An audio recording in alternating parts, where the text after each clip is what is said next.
What's good, beautiful people? It's your girl Ashley, and it is our final video in the Carnival Cruise What to Know Before You Go series.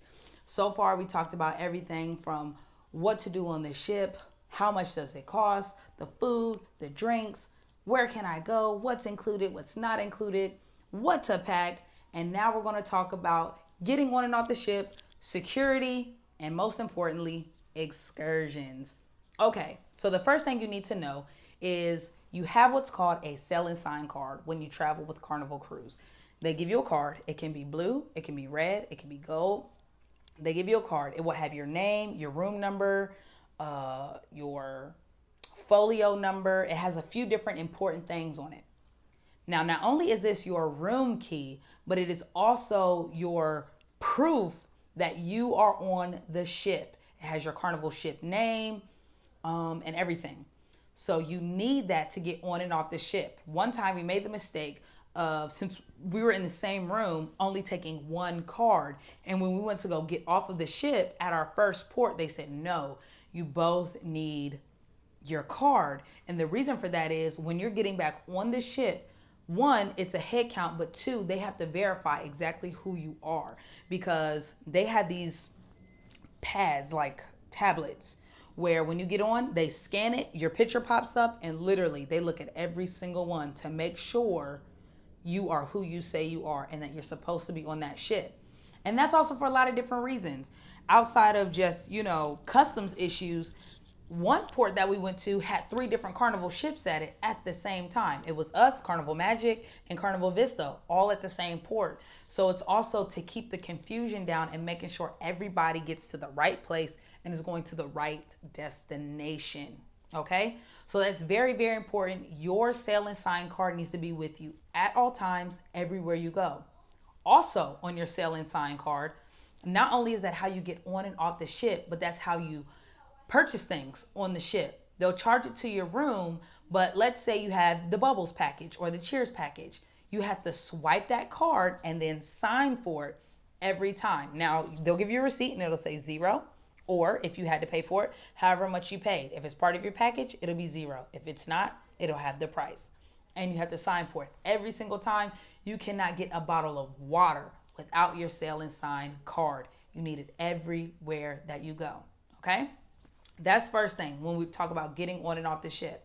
When you go through security at the port, when you go through security at customs, whatever port you're at, you don't need your passport, your birth certificate, and things like that. At least not for the three places that we went to: Montego Bay, Jamaica, Grand Cayman, Cayman Islands, Cozumel, Mexico. We did not need those things, but we kept them with us at all times because you just never know what could happen. You don't know if you could get lost, left behind, anything. So we kept that information on us at all times, okay? I think that's very, very just wise for security purposes and planning purposes to keep your identification with you, all right?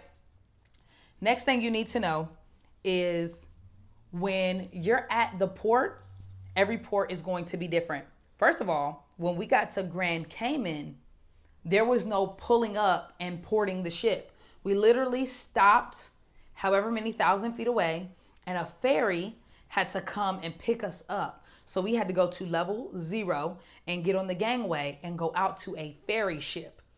But on the ferry, it was a double-decker ferry, and maybe, 60 people at a time could get on the ferry. So we kind of just waited behind because we knew it would be tons of people, being that people were only getting off on ferries on two different doors. They had two different doors open. So we just waited maybe an extra hour, but we got off on the ferry. So that's first to remember. All the ports are different. Some ports are very local owned. They're very full of people and things like that, locals. And then others are very commercialized. So also things to remember. So if you have a port that's full of locals, that will determine your prices. If you have a port that is very commercialized, you're looking at commercialized prices. Something to keep in mind. There are ATMs at the ports. Actually, at every port that we went to, there were ATMs and the fees were about the same. It was $6 to use the ATM. Now, I want you to keep in mind, if you've never traveled internationally before, when you use an ATM or you like swipe your card internationally, not only are you going to get charged at that ATM where you are or in the store that you're in, you're also going to get charged at home because your bank has to make a transaction with the international bank. So in all, for me to swipe my card probably cost me around $10 each time, and I probably did it 4 times total for the entirety of the trip. And that was because I underestimated how much cash I would actually need. We only took a couple $100s in cash thinking, oh, this will be great. But literally nowhere that we went to took cards. Almost nowhere. Except for like in Cozumel, that was one of those places that was very commercialized. And as you're going through just to get on land, going through their little terminal, it's like a little mini shopping mall. So they take cards. You're going to be charged at the merchant and you're going to be charged at home. So just keep that in mind. Now, some things to remember when you're getting on and off the ship. You have to keep in mind that you are entering into someone else's country as a foreigner, and to protect the people, to protect the integrity of the ecology wherever you're going. You cannot take live plants, animals, or certain foods into their country. Likewise, when you're getting back on the ship, you cannot bring certain foods, plants, animals. You can't just go take a plant that is indigenous only to their country and try to bring it back with you. You just cannot do it. Now, you can, even though you can't bring liquor and have your own outside liquor or alcohol on the ship, you can bring it back with you. But what you do is when you get back on the ship, you check it in. You go to security, you show them your bottle, and then you check it in. They put it in a box, they put your room information and everything on it, and you get it back at the end of your cruise.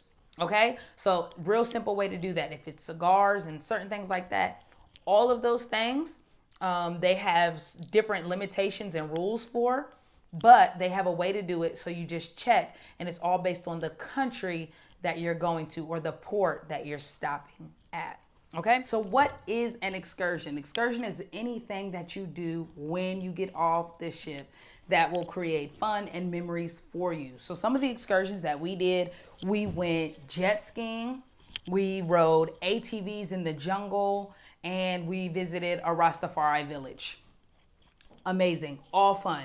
Now, a few things that you can know. You can purchase your excursions before you go and get them through Carnival. Or what we found out is for a much better price, you can get them when you get there. When you get to the port, there are literally people everywhere holding up signs for the types of excursions that they have, for the different tours and things like that. Also, you can remember, you don't have to do an excursion. You can just go to the beach, get some sun, get in the water, and that's it. It's really up to you. You only get between 7 to 9 hours at each port, on each island. So you don't have a ton of time, but you have enough time to make it memorable. So for all the excursions that we did, literally there were tons more that you could have chosen from. So what you do is when you go out, you just find the one that you're interested in, and usually it's between like $40 and $60. And depending on where you are, that'll cover the ride to where you're going and the ride back. Now, before we went, we got a lot of kind of like scare tactics of sorts where they're like, oh, you don't know if the locals are friendly, or you don't know if they'll drop you off on time, or you'll make it back to your ship on time. Listen, these are tourism countries, at least the places that we went to. So they had taxis running like water. There was no delay. There was no lag. And they were on time. Like the one guy, he said, we're leaving at 3 o'clock. At 3 o'clock sharp, he was like, let's go, let's go, let's go. Because they're on a schedule. They know exactly what they're doing. They will get you to wherever you want to go on time. Everybody was super friendly, really knowledgeable. And it just really can be a whole lot of fun if you let it. You really don't have anything to be worried about. And if you just ask questions, you really find out a lot. Me personally, I only wanted to support the locals. So certain places that we went to, I didn't really spend my money. I was intentional about spending my money with the people who were local. Certain things could not be avoided. I'm paying money to a tour company. If I got an excursion there, some of my excursions, two of the excursions we got through Carnival, and the one in the Caymans, we just found a local and was like, hey, we want to rent some jet skis. It was $50 for a half hour.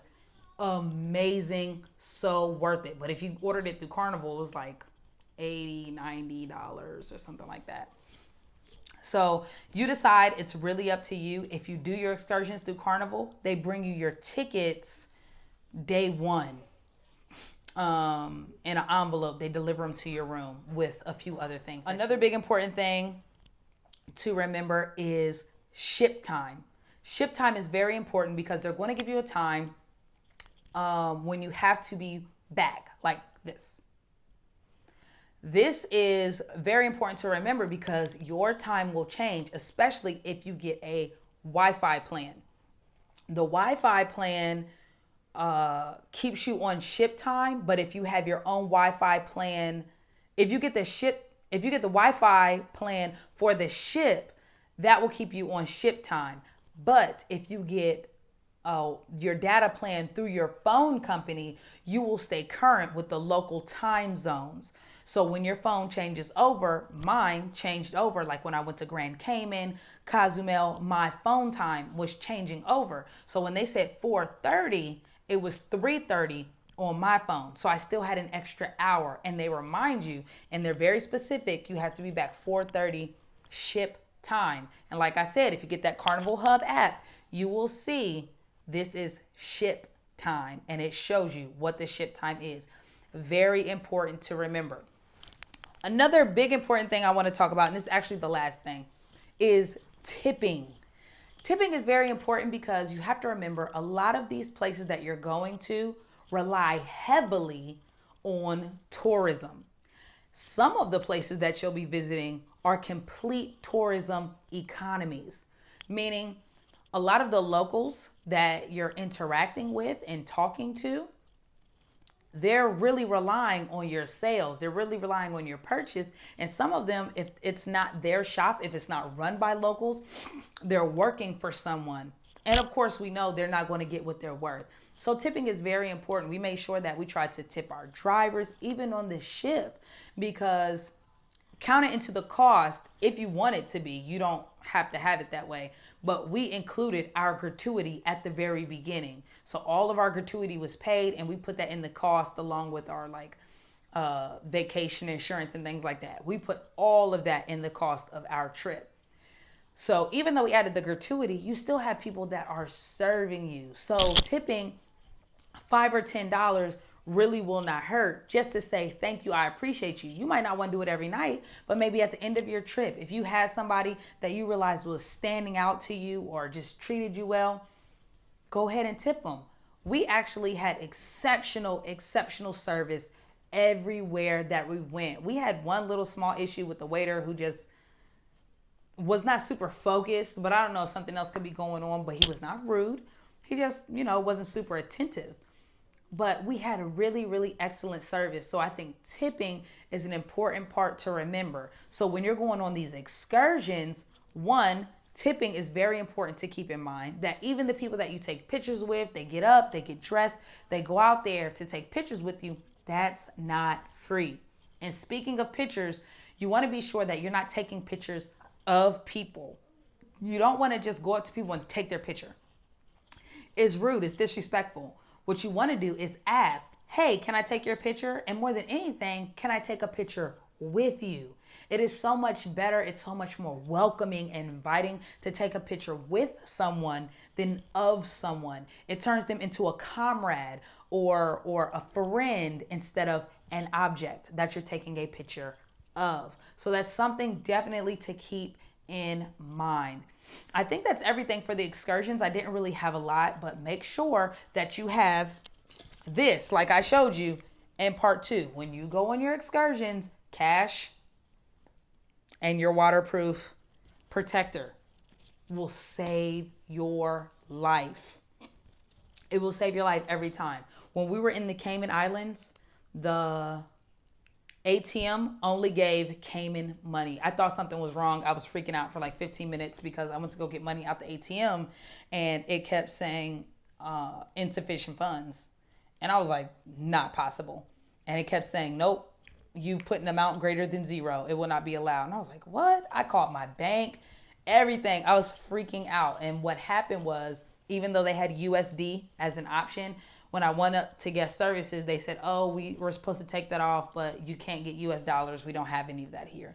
So they only had Cayman dollars. Didn't know, but so I wanted to make sure that I spent the majority of that before we left. But something to keep in mind, most places will not take a card. They will only take cash. And they know you're American. They expect American dollars. It just is what it is. I didn't see a lot of people have anything with pounds. And there are a lot of people there from Spain, Britain, England. They weren't taking that. They were taking US dollars. That it just is what it is.